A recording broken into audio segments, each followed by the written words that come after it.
charge might be, but as far as we know, related to that social media post, that would be a completely different thing than a perjury or false statement obstruction of Congress charge that Comey faced in the Eastern District of Virginia.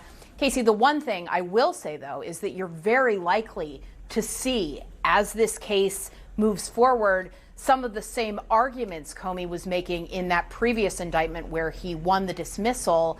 In this case, one of the things that had been on the table in the Eastern District of Virginia last year and was never ruled on by the judge was Comey's argument that Donald Trump disliked him so much that he was singled out for indictment unfairly, that it was unconstitutional, and that he was being pursued for his First Amendment free speech rights. That's the sort of thing that is very possible to come from his attorneys. But I've checked a couple times today. There is nothing that they have to say yet, and we're still waiting to even see if Comey personally has been informed of this case against him. Casey? All right. Caitlin Polantz, Kristen Holmes, thank you both very much for being here. My panel is here in the arena. CNN Chief National Affairs Correspondent Jeff Zeleny, co-host of the Interview podcast from the New York Times, CNN contributor Lulu Garcia-Navarro, former DNC Communications Director, CNN political commentator Xochitl Hinojosa, and former DHS spokesperson and a former senior advisor to Vivek Ramaswamy's presidential campaign, Tricia McLaughlin, is here in the arena. And we're also joined by former U.S. Attorney Michael Moore. Thank you all very much for being here as we cover this breaking news. And Michael, let me just start with you to kind of pick up where we left off there with Caitlin.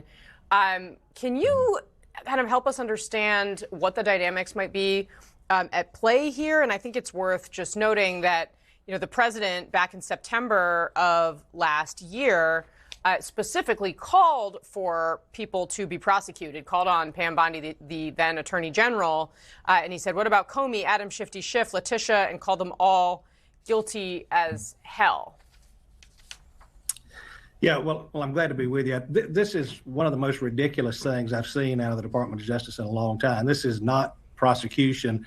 This is simply Todd Blanche pandering to a jury of one, and that is Donald Trump. I mean, if you want to see a job interview in action, just look at this indictment, because this is complete nonsense. I mean, frankly, the case and the charges that have been brought, if in fact they are simply dealing with seashells, will wash away pretty quick. I think the judge will look at it as an issue of First Amendment rights, protected speech, not to mention the fact that there's just simply no intent that he intended for any message of harm, physical harm, to come to Trump. I mean, he simply uses a code number for something to be removed, which can be voting out of office. And I was sort of encouraged to hear that you had a judge who had some experience and tenure coming from a George Bush appointment.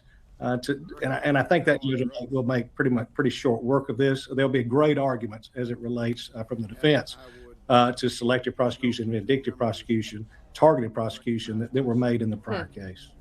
Okay, I do want to go back to Caitlin Polantz because she's got some breaking news, some new information about what these charges actually are. Caitlin? Casey, our team of reporters here on the Justice Beat have secured a copy of the indictment. It is short.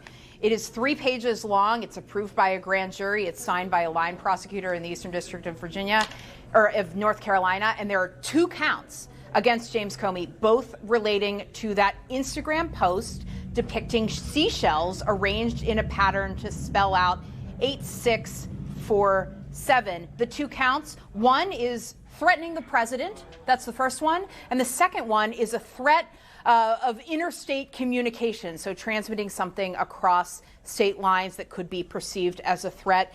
I'm going to read exactly what's in this